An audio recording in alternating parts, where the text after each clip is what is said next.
Right, good morning. Right, you find me on a very bright sunny day today. Clear blue skies, quite unusual for the Lake District. But we've decided to come out to Tarn Hows today. I'm not quite sure exactly what shots there are here. It's not an area I've particularly been to before.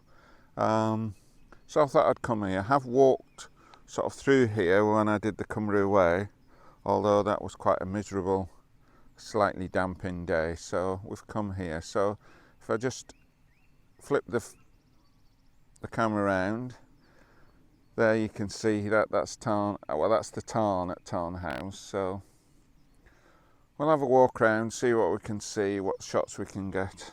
Right, we've just come a bit further round, and I did see a tripod up here. There's somebody taking pictures, so I thought, yeah, maybe what I need to do is come up here, see what it's like.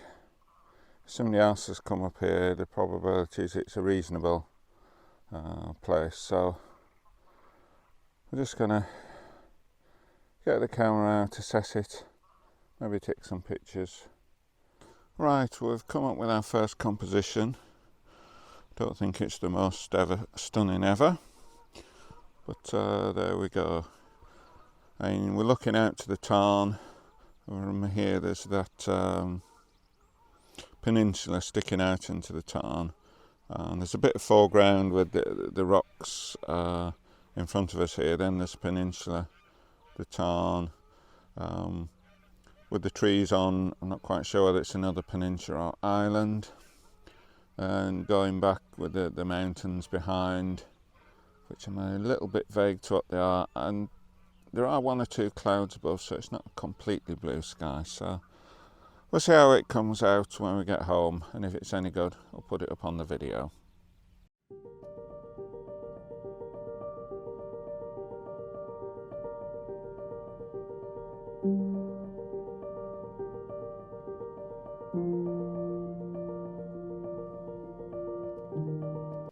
Right, we're trying a little experiment with the Platyball here.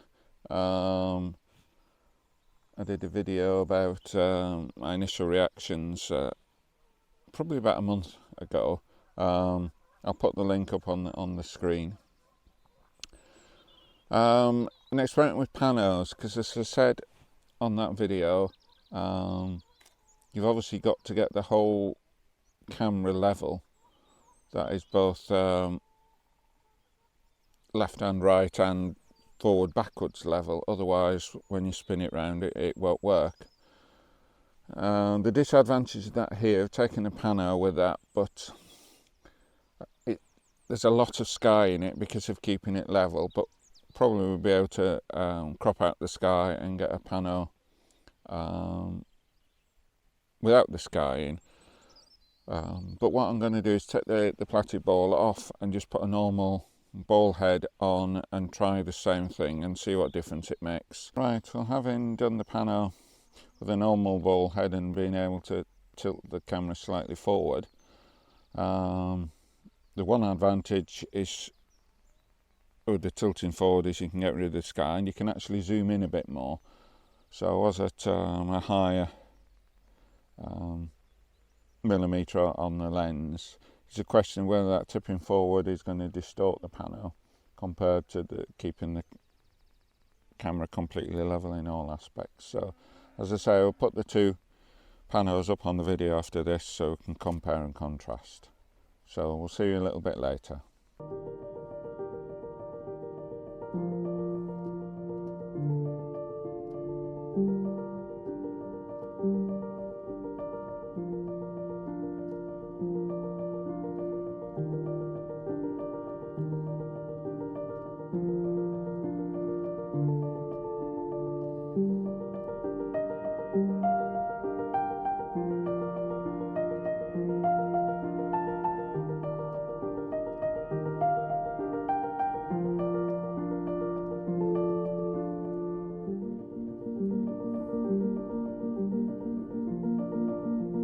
Right, well, we've now come down to the Tarn with the idea of seeing what I can do with this tree on this little island. We'll call it a lone tree.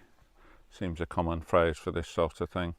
I did try further round to my left, but you just couldn't get a decent view of it.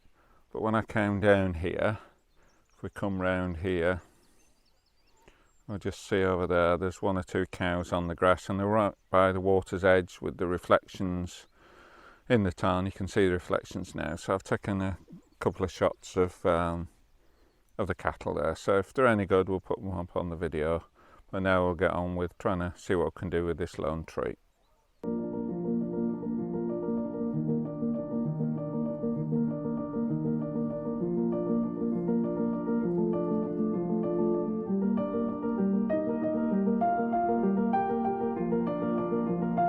Right, we've come further round and we're taking some shots on the way.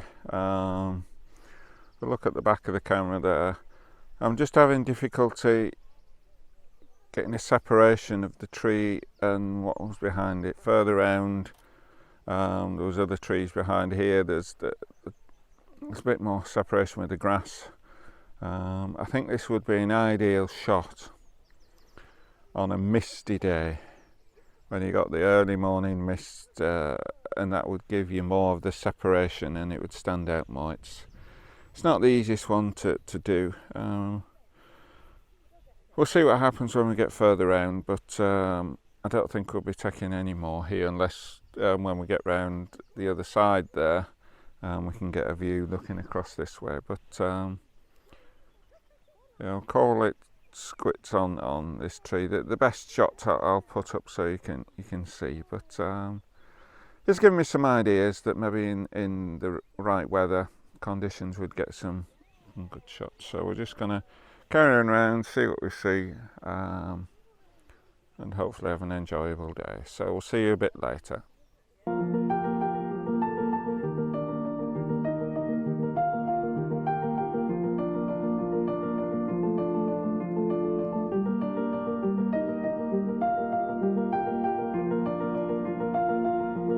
Right, we haven't come an awful lot further, but I've just stopped taking this shot here. You can see there the little island with the trees and the reflection in the water. Looks quite nice. I would have thought that might do well as a square crop, although we'll see when we get home. If it's any good, we'll put it up on the video after this.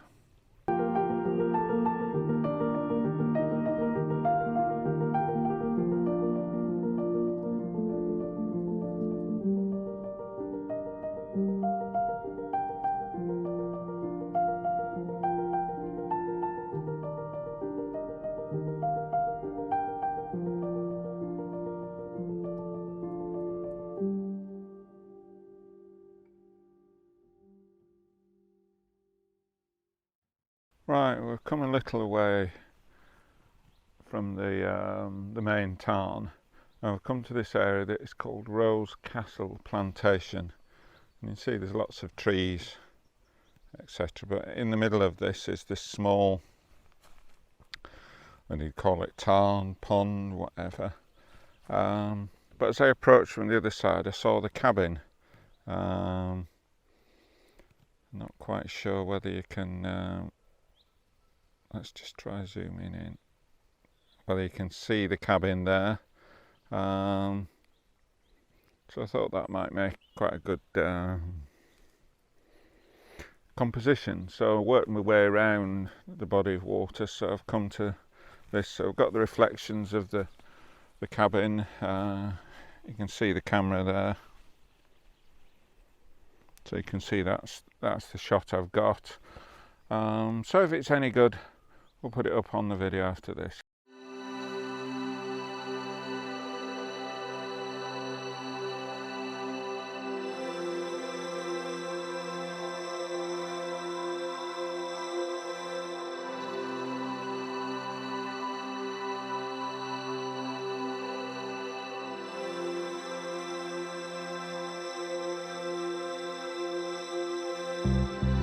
Right, well, we're nearly back to the car park, and there's a signpost which I'll take a picture of on the way back to some waterfalls, and I'll put the name up on the video because I'll check it on the way back. But these are those waterfalls, so I'm going to see they're quite nice, so we'll see if we can get some nice images of this. So still fairly early, so there's plenty of time. You can see them down there, so yeah, we'll see what we can do. So I'll catch you a little later.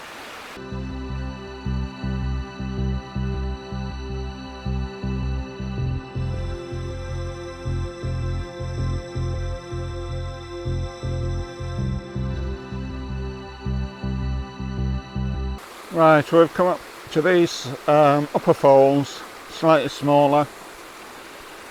I've taken, if the lower ones were quite good, you'll have seen the pictures by now. But this is, I just thought I'd try something different, something I haven't tried before.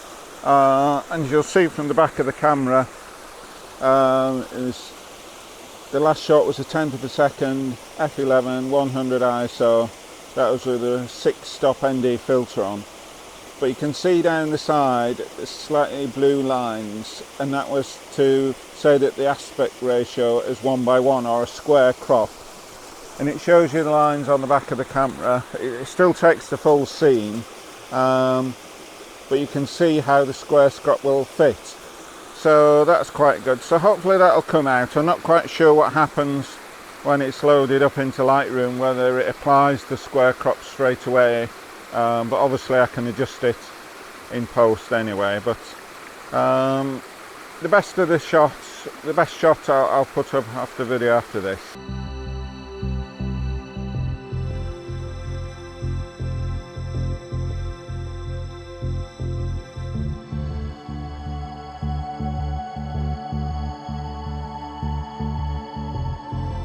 Right, we're back at the van and calling it a day. We're going to head home.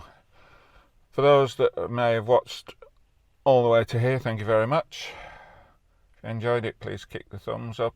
And if you like what I'm doing, please subscribe. So anyway, we'll see you on the next video.